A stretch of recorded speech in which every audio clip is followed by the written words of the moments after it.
மிக்க தீனோரே கொஞ்சம் நில்லுங்கள், இந்த அர்த்தமுள்ள சம்பவத்தை கேட்டு செல்லுங்கள்.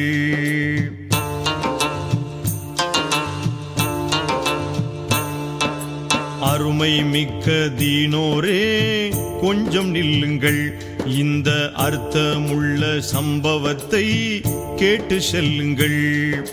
பெருமை மிக்க காபத்துல்லாவில் அன்று நடந்தது.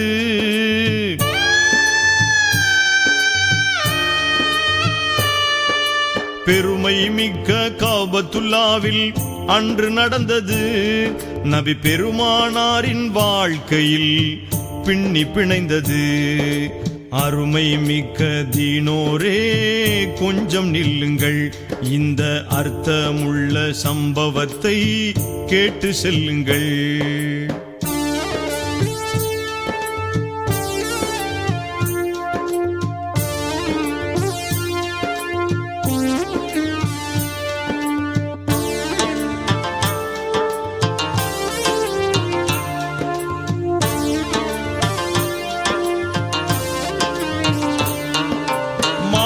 கையில் மக்கத்து ஆட்சி இருந்திடும் போதிலே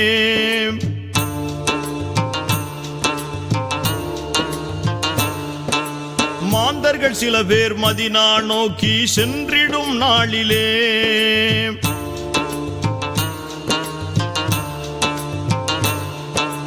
மாற்றார் கையில் மக்கத்து ஆட்சி இருந்திடும் போதிலே மாந்தர்கள் சில பேர் மதினா நோக்கி சென்றிடும் நாளிலே ஆற்றல் இறைவனின் தகவலுக்காக நபிகள் காத்திருந்தார்.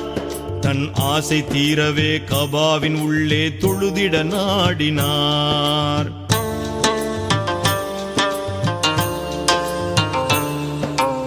ஆவலை தாங்கி அருமை நாயகம் அங்கே ஏகினார். காவலர் உஸ்மான் பின் தல்ஹாவிடத்தில் தேவையை கூறினார். நண்பரே, நானும் காபாவை பார்த்து மகிழ வேண்டுமே, உள்ளே அன்புடன் தொழவே அனுமதி தாரும் என்றே வேண்டினார்.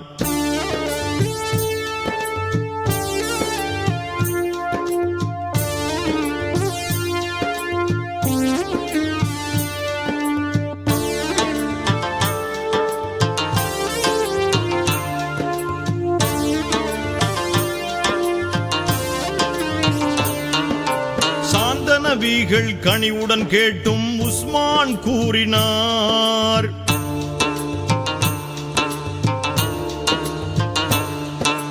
சாவியை கொடுக்க முடியாதென்று மறுத்தே பேசினார்.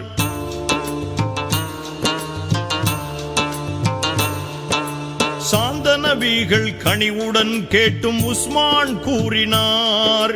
சாவியை கொடுக்க முடியாதென்று மறுத்தே பேசினார். காவலாளியாய் பணி செய்யும் எனக்கு கட்டளை இல்லை, எனவே கவனத்தில் கொள்வீர், அனுமதி இல்லை, திரும்புக என்றுரைத்தார்.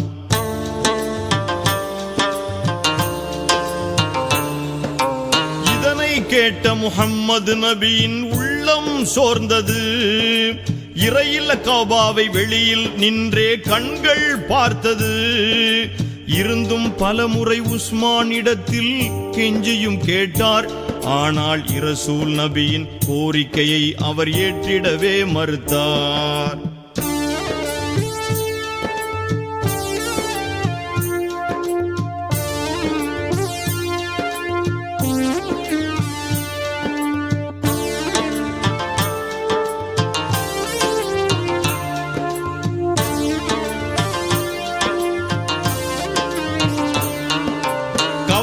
தோய்ந்த முகத்துடனே அருள் காமில் நபி நவின்றார்.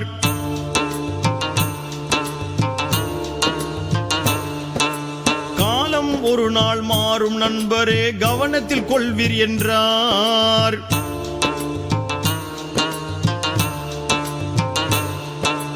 கவலை தோய்ந்த முகத்துடனே அருள் காமில் நபி நவின்றார். காலம் ஒரு நாள் மாறும் நண்பரே, கவனத்தில் கொள்வீர் என்றார். நான் இன்று இருக்கும் நிலையில் நீங்கள் அன்று இருப்பீர், அந்த நாளை எண்ணி பயப்படுவீர் என நயம்படவே சொன்னார்.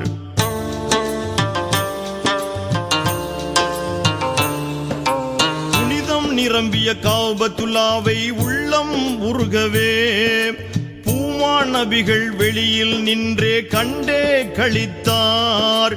பொறுமையுடனே அவ்விடத்திலே தொழுகையை முடித்து பின்பு படைத்தோன் வகியை ஏற்று மதீனா நகரம் புறப்பட்டார்.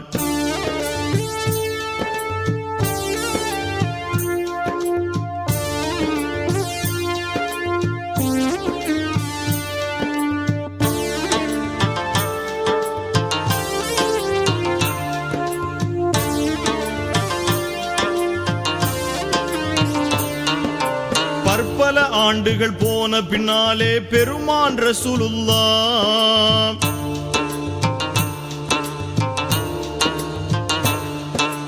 பாரோர் வியக்க வெற்றி வேந்தராய் மக்கா திரும்பினார்.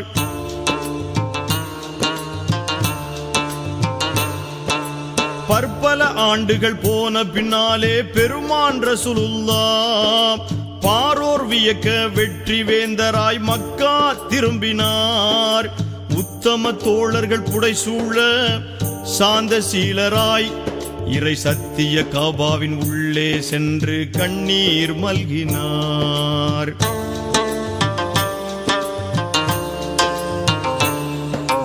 சிலைகளை அகற்றி காபத்துல்லாவை தூய்மைப்படுத்தினார். மலை போல் குவிந்து மலிந்து கிடந்த கலங்கம் நீக்கினார்.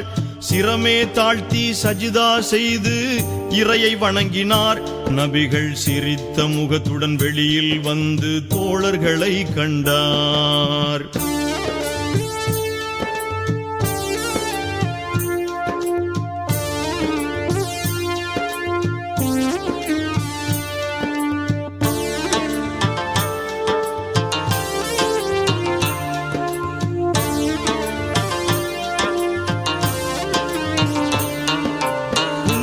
மிக்க காபத்துல்லாவின் கதவின் சாவியை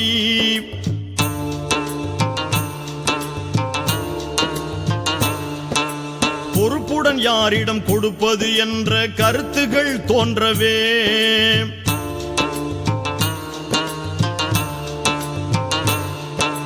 புண்ணியமிக்க காபத்துல்லாவின் கதவின் சாவியை பொறுப்புடன் யாரிடம் கொடுப்பது என்ற கருத்துகள் தோன்றவே முன்னாள் காவலர் உஸ்மான் பின் தல்ஹா கூட்டத்தில் இருந்தார். அவர் என்ன நடக்குமோ என்றே பயந்து நெஞ்சம் நடுங்கினார்.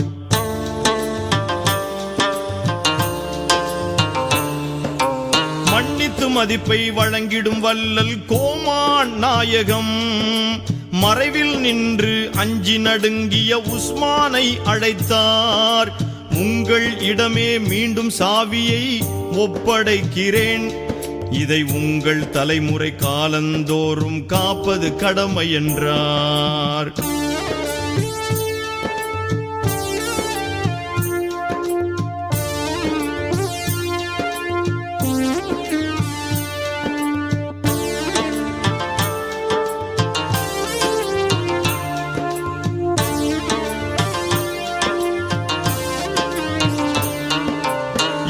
சாவியை உம்மிடமிருந்து எவரும் அபகரித்தால்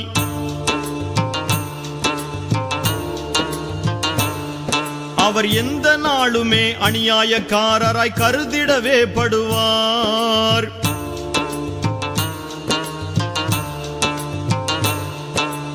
இந்த சாவியை உம்மிடமிருந்து எவரும் அபகரித்தால் அவர் எந்த நாளுமே அநியாயக்காரராய் கருதிடவே படுவார். சொல்ல கேட்டதும் யார் ரசூலல்லாஹ் என்று கூறியே உஸ்மான் சிந்தை கசிந்து களிமா சொல்லி இஸ்லாத்தை ஏற்றார்.